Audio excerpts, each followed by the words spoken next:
Hi everyone, welcome back to my YouTube channel. ഇന്ന് നമ്മൾ ഉണ്ടാക്കാൻ പോകുന്നത് ചോലെ ഭട്ടൂരയാണ്. അത് പറയാനുള്ള ഒരു സുഖത്തിന് ഞാൻ പറഞ്ഞതാണ് ചോലെ ഭട്ടൂരയെന്ന്. ഭട്ടൂര അത്ര ഒരു ഹെൽത്തി അല്ലാത്തതുകൊണ്ട് ചോലയും സാധാരണ ഗോതമ്പ് കൊണ്ട് ഉണ്ടാക്കുന്ന പൂരിയാണ്. ഭട്ടൂര എന്ന് മക്കൾ ചോദിക്കും, ഞാൻ പറയും ഇത് ഭട്ടൂരയാണ് എന്ന് പറഞ്ഞിട്ട് ഞാൻ സാധാ പൂരിയാണ് ഉണ്ടാക്കി കൊടുക്കാറ്. അതുകൊണ്ട് നമ്മൾ ഉണ്ടാക്കുന്നത് ഇന്ന് ചോലെ ഭട്ടൂര. ഇവിടെ നിൽക്കുന്ന കുട്ടി കുളിക്കാൻ വേണ്ടി പോയേക്കാണ്. അപ്പൊ എനിക്കൊരു കയ്യാളിന്റെ ആവശ്യമുണ്ട്. എന്റെ കയ്യാളാണത്. എനിക്ക് ഉള്ളി മുറിച്ചു തരും. അപ്പൊ എന്റെ കയ്യാൾ ഇവിടെ ഉള്ളിയൊക്കെ മുറിക്കുന്നുണ്ട്. എൻ്റെ ബ്രാൻഡഡ് ഗോക്സ് ഒക്കെ ഇട്ടിട്ടാണ് ഉള്ളി മുറിപ്പ്. ഇതെന്തിനാണ് മോളെ എൻ്റെ ഈ എപ്പോൾ ഉള്ളി മുറിക്കാൻ പറഞ്ഞാലും അപ്പോൾ എടുത്തിടും കണ്ണട. അത് എവിടെ നിന്നാണ് എനിക്ക് കിട്ടണേ? കുഞ്ഞു കുഞ്ഞായി മുറിക്കണം കേട്ടോ.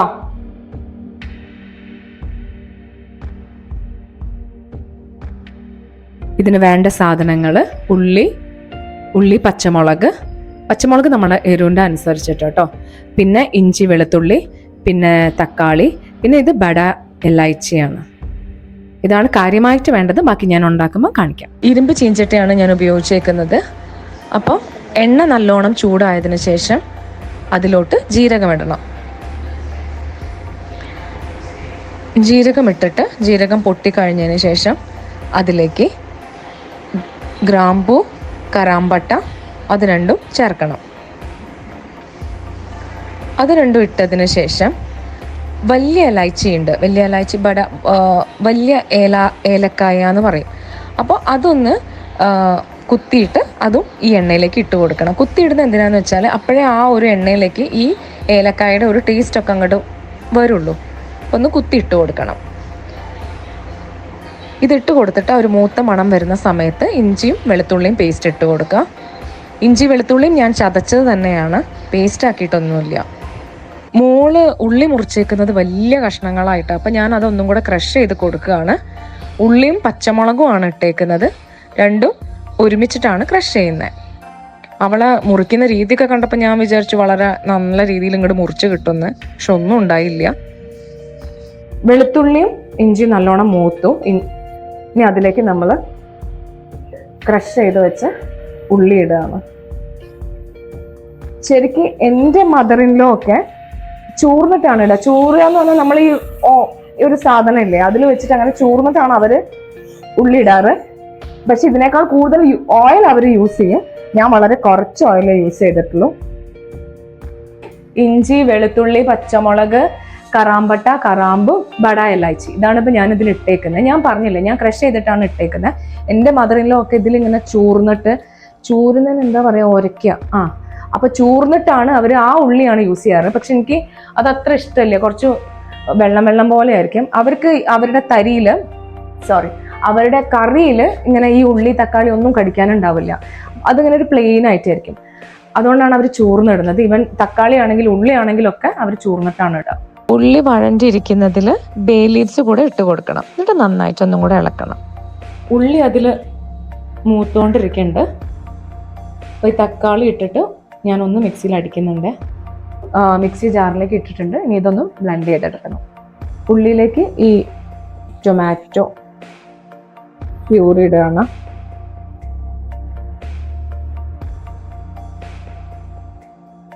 കടലയിൽ വെള്ളം ജാസ്തി ഉണ്ടായിരുന്നു, അപ്പം ഞാൻ ഇതിലേക്ക് ഒന്ന് ഒഴിച്ചിട്ടുണ്ട്.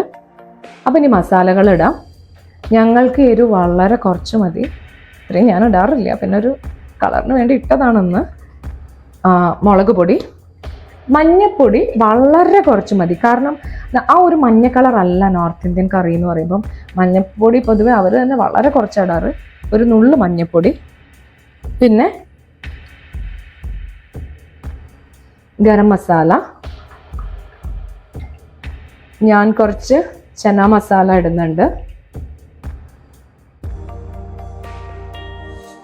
പിന്നെ ഞാൻ എപ്പോഴും കുറച്ച് ചിക്കൻ മസാല ഇടും കേട്ടോ. കടലക്കറിയിൽ പൊതുവെ അവരിടാറില്ല, പക്ഷെ ഞാൻ ഇടാറുണ്ട്. ഒരു കടലക്കറി എന്ന് പറയുമ്പോൾ ഒരു നോൺ വെജ് ഫീലാണ്, പ്രോട്ടീൻ്റെ കാര്യത്തിലും ഒക്കെ ആണെങ്കിലും. അപ്പോൾ കുറച്ച് ചിക്കൻ മസാല കുറച്ച് ഇട്ടിട്ടുള്ളേ. പിന്നെ മല്ലിപ്പൊടിയും കൂടെ ചേർക്കണം. തിളച്ച് നന്നായിട്ട് മൂത്തിട്ടുണ്ട്, പക്ഷെ ഓയിൽ മുകളിലേക്ക് പൊന്തി വരണം. ഞാൻ ഓയിൽ വളരെ കുറച്ച് ഉപയോഗിച്ചിട്ടേ ഉള്ളൂ. അപ്പോൾ ഇതിൻ്റെ ഒരു കൂട്ട് എന്ന് പറയുമ്പം ആ ഒരു സമയത്ത് ഒരു ചെറിയ 2 സ്പൂണ് നെയ്യ് ഇടും.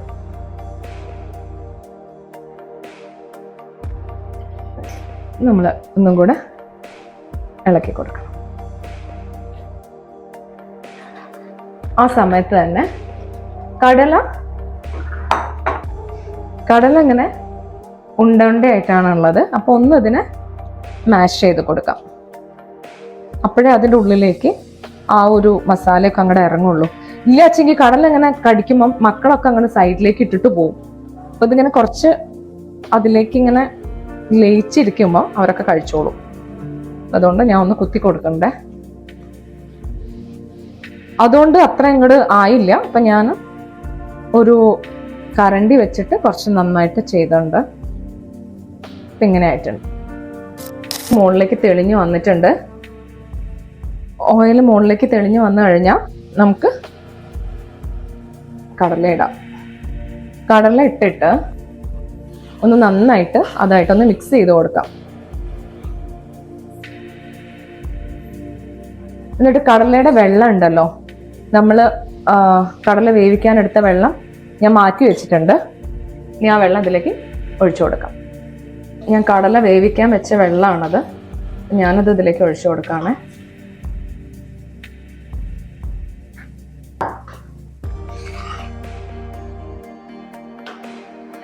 നല്ല വെള്ളം വേണ്ടവർക്ക് നല്ലോണം വെള്ളത്തിൽ ഉണ്ടാക്കാം. ഞങ്ങൾക്ക് കുറച്ച് വെള്ളം മതി. ഭയങ്കര തരിയായി കറി അങ്ങനെ നീളത്തിൽ അങ്ങനെ കറിയോട് താല്പര്യമില്ല. പക്ഷെ എന്നാലും കുറച്ചും കൂടെ. അപ്പോൾ കറി ഒന്ന് നല്ലോണം തിളയ്ക്കണം. മീൻവൈൽ ഞാൻ പൂരിക്ക് കുഴക്കുകയാണ്. കുറച്ച് വെള്ളം ഇട്ടിട്ട്, നമ്മൾ പൊതുവെ ചപ്പാത്തിക്ക് കുഴക്കുന്നതിനേക്കാളും കുറച്ചും കൂടെ വെള്ളം ഇട്ടിട്ടാണ് പൂരിക്ക് കുഴക്കേണ്ടത് കേട്ടോ.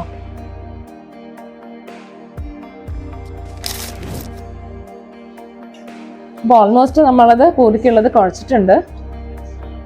കുറച്ച് വെള്ളം പോലെ വേണം. ഭയങ്കര വെള്ളമല്ല, പക്ഷെ എന്നാലും ഭയങ്കര ഡ്രൈ ആയിട്ടല്ല പൂരിക്ക് കുഴക്കേണ്ടത്. കുറച്ച് വെള്ളം പോലെയാണ്. പാത്രത്തിൽ വെച്ച് ഒരു 15 to 20 മിനിറ്റ്സ് അങ്ങനെ നിൽക്കട്ടെ കേട്ടോ. വേണമെങ്കിൽ നനഞ്ഞ തുണി ഇടാം. ഞാനിടാറില്ല, ഞാൻ അടച്ചു വെക്കാറേ ഉള്ളൂ. കറി ഏകദേശം ആവാനായി. അപ്പോൾ ലാസ്റ്റായിട്ടൊരു കൂട്ടിടണം. ജീരകം ഒന്ന് വറുത്തിട്ട് ഒന്ന് പൊടിച്ചിട്ടിടണം. അപ്പോൾ അതിനും ഞാൻ ഈ ഇരുമ്പിൻ്റെ ഇത് തന്നെയാണ് കേട്ടോ യൂസ് ചെയ്യുക. എല്ലാം ഇരുമ്പാണ്.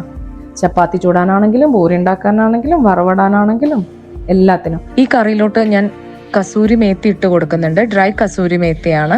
നമ്മൾ ഒരു നോർത്ത് ഇന്ത്യൻ കറി എന്ന് പറയുമ്പോൾ അതിൻ്റെ രുചിയുടെ ഭാഗം തന്നെയാണ് ഇതൊക്കെ. പിന്നെ ജീരകം വറുത്തിട്ടുണ്ട്. ഇനി അതൊന്ന് പൊടിക്കണം. എന്നിട്ട് അതും ഇതിലേക്കൊന്ന് ചേർത്ത് കൊടുക്കണം. ജീരകം കൂടെ ഇട്ടു, വറുത്ത് പൊടിച്ച ജീരകം ഇട്ടു, കസൂരി മേത്തി ഇട്ടു. ഇനി കറി ഓഫ് ചെയ്തതിന് ശേഷം കുറച്ച് മല്ലിച്ചപ്പ് ഇട്ടു. നമ്മുടെ കറി റെഡിയാണ്. പിന്നെ ഇടണമെന്നില്ല കേട്ടോ, ഞാൻ ഇടാറുണ്ട്. ഒന്ന് ഒരു ഇച്ചിരി നെയ്യൊന്ന് തൂവി കൊടുക്കും. ഫിനിഷ്. അപ്പോൾ നമ്മളുടെ ചില റെഡിയാണ്. ഇനി നമുക്ക് പൂരി ഉണ്ടാക്കണം. പൂരിക്ക് ഉപയോഗിച്ചേക്കുന്നത് വെളിച്ചെണ്ണയാണ്. പൊതുവെ അവരുപയോഗിക്കുക വെളിച്ചെണ്ണയല്ല, പക്ഷെ ഞാൻ വെളിച്ചെണ്ണയിലാണ് ഉണ്ടാക്കുന്നത്. ഇനി നമ്മളെ നാട്ടിൽ എനിക്കറിയില്ല, ഞാൻ അവരുടേതാണോ ഒക്കെ പഠിച്ചത്. അപ്പോൾ ഞങ്ങൾ നല്ല തിളച്ച എണ്ണയിൽ ഒന്ന് മുക്കിയിട്ട് ആണ് പരത്തുക. ഓക്കെ, ഞാൻ ഇത് ചെയ്യാറില്ല, പൊടി വെച്ചിട്ടല്ല പരത്താറ്.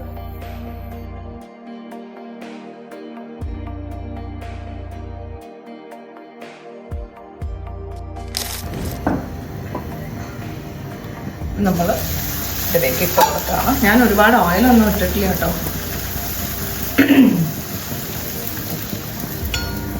എല്ലാ ഭാഗത്തും ഒന്ന് ഇതാക്കി കൊടുക്കണം. അപ്പം അങ്ങനെ പൊന്തി വരും. നല്ലോണം ഓയിൽ വേണം, പക്ഷെ ഞാൻ കുറച്ച് ഓയിൽ അങ്ങനെ അഡ്ജസ്റ്റ് ചെയ്ത് ഉണ്ടാക്കലാണ് എനിക്ക്.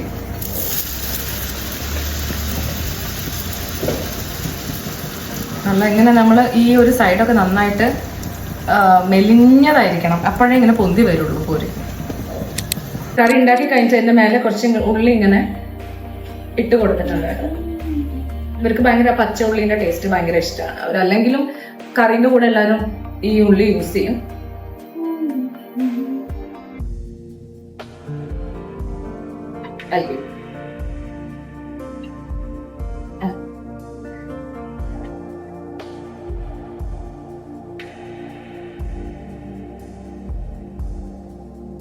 ടേസ്റ്റ് ഉണ്ടോ?